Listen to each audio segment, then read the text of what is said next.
Dober dan, danes nadaljujemo z reševanjem lanske spomladanske pole. V prejšnjem posnetku smo rešili prvi dve nalogi, danes pa nadaljujemo z tretjo in četrto. Pa se kar lotimo dela. V tretji nalogi želijo od nas, da neko besedilo pretvorimo v matematični oziroma algebrski zapis, se pravi, da ga zapišemo kot nek matematični izraz. In sicer besedilo se glasi: od kvadrata vsote števil a in b odštejemo 5-kratnik kvadrata števila c. Se pravi, gremo kar lepo po vrsti. Kvadrat vsote števil a in b. Kaj to pomeni? To pomeni, da moramo najprej dobiti vsoto števil a in b, kar pomeni seveda seštevanje, se pravi, damo a plus b. In sedaj moramo to dati na kvadrat, kjer pa moramo paziti,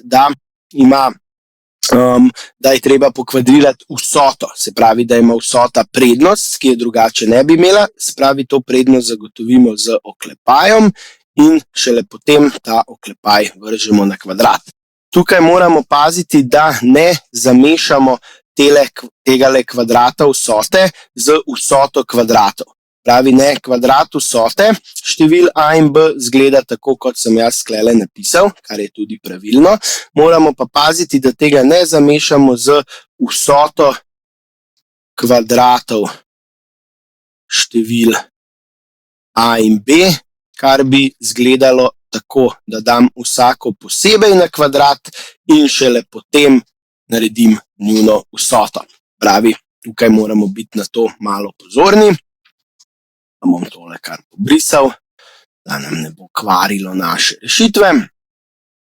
In nadaljujemo izraz. Se pravi, pisalo je: od kvadrata vsote števil odštejemo, kar pomeni seveda operacijo minus 5-kratnik kvadrata števila c. 5-kratnik pomeni, da bomo kvadrat števila c z številom 5 pomnožili, se skriva že klele v besedi 5-kratnik, krat, ne, množenje. Pravi, damo minus 5, kvadrat števila c pa bo c na kvadrat. In to je vse, kar je tale naloga od nas zahtevala.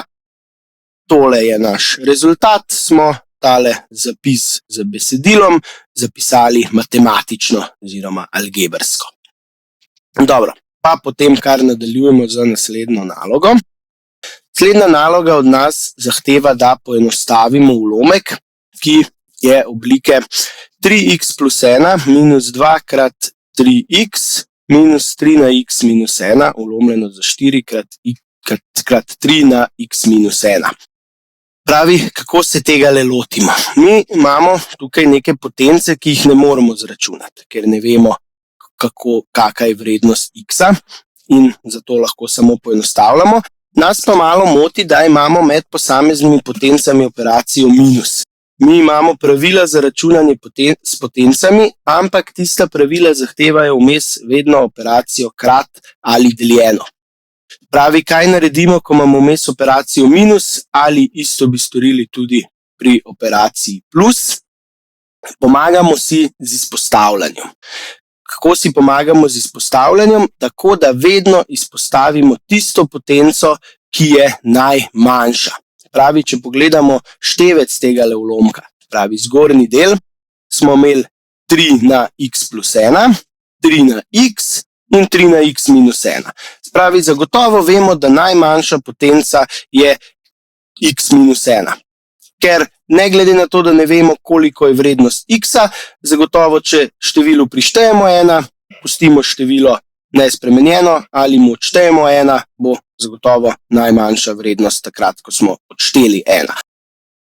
Kar pomeni, da bomo 3 v zgornjem števcu tegale ulomka bomo 3 na x minus 1 izpostavili. Zdaj pa moramo razmisliti, kaj nam po tem izpostavljanju ostane. Pri ta prvem smo imeli 3 na x plus 1, kar pomeni, da nam bo ostalo znotraj oklepaja 3 na kvadrat. Zakaj? Zaradi tega, ker je število x plus 1 zagotovo za 2 večje od števila x minus 1. Če jaz nekemu številu prištejem 1 in mu potem še odštejem 1, bo vedno razlika enaka 2. Pravi, tukaj nam bo vedno ostala trojka na tako potenco, za kolikor je tista potenca večja od tiste, ki smo jo izpostavljali. Vidimo, da je to izpostavljanje pravilno, ker tudi še ena možnost, kako se to preverimo, je, da bi pogledali, kaj dobimo, če tele dve med sabo nazaj pomnožimo. Tukaj pa zdaj imamo na voljo pravilo za računanje s potencami, ki pravi, da se med množenjem potenc z istimi osnovami eksponenti med sabo seštevajo. In če bi tole x minus 1 plus 2 seštev, bi dobil točno x plus 1. Pravi, vidimo, da smo izpostavili pravilno. Kaj nam ostane od drugega člena? Številke, ki so zraven teh potenc pomnožene, se bojo vedno samo prepisale. Pravi, dobimo minus 2. Ostane pa nam še 3 na 1. Zaradi tega, ker je x za 1 večji od x minus 1. Kaj pa nam ostane od zadnjega člena? Zadnjega člena smo izpostavili v bistvu v ta člen v celoti, spravi nam ostane minus 1. Tako kot smo navajeni, ne, takrat, ko izpostavimo celoto, bo vedno ostala enica. Zdaj, mi smo prej rekli, da bo vedno ostala potenca 3 z nekim eksponentom in to se skriva tudi za tole enkico. Ne, mi smo navajeni zapisati samo 1, ampak v bistvu, če pogledamo, kje se tukaj skriva tale trojka, ja, mi smo rekli, da nam ostane vedno 3 na toliko, za kolikor je tisto število, ki smo ga imeli, večje od tistega, kar smo izpostavljali. In če mi pogledam, ja, mi smo izpostavili 3 na x minus 1, in tukaj smo že imeli 3 na x minus 1. Se pravi, je to število za nič večje od tega, kar smo izpostavili. Pravi, ugotovimo, da tale enka v bistvu skriva zadaj 3 na nič, kar vemo, da je 1. Tako da lahko bi tukaj tudi napisali 3 na nič, pa potem poračunali to, da je 1, ampak lahko pa, če ste bolj navajeni iz izpostavljanja, da če izpostavimo cel člen, kar direktno napišemo enko. Zdaj, spodnji del, imenovalec, nimamo kaj za urejati, ga samo prepišemo, ampak takoj opazimo, kaj lepega, da se lahko tela dva člena med seboj krajšata.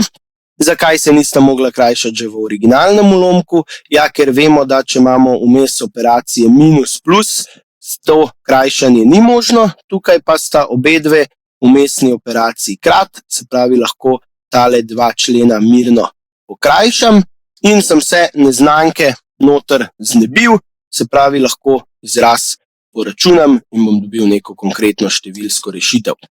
3 na kvadrat vemo, da je enako 9, minus 2 krat 3 bo minus 6 in še minus 1. Spodaj pa nam je po tem krajšanju ostala 4.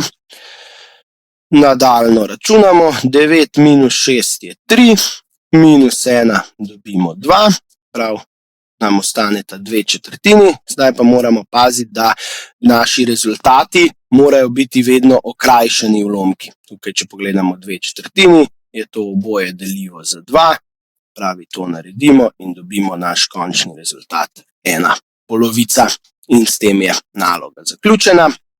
Tako da smo naredili še tale naslednji del reševanja naše lanske mature. Hvala za poslušanje in nasvidenje.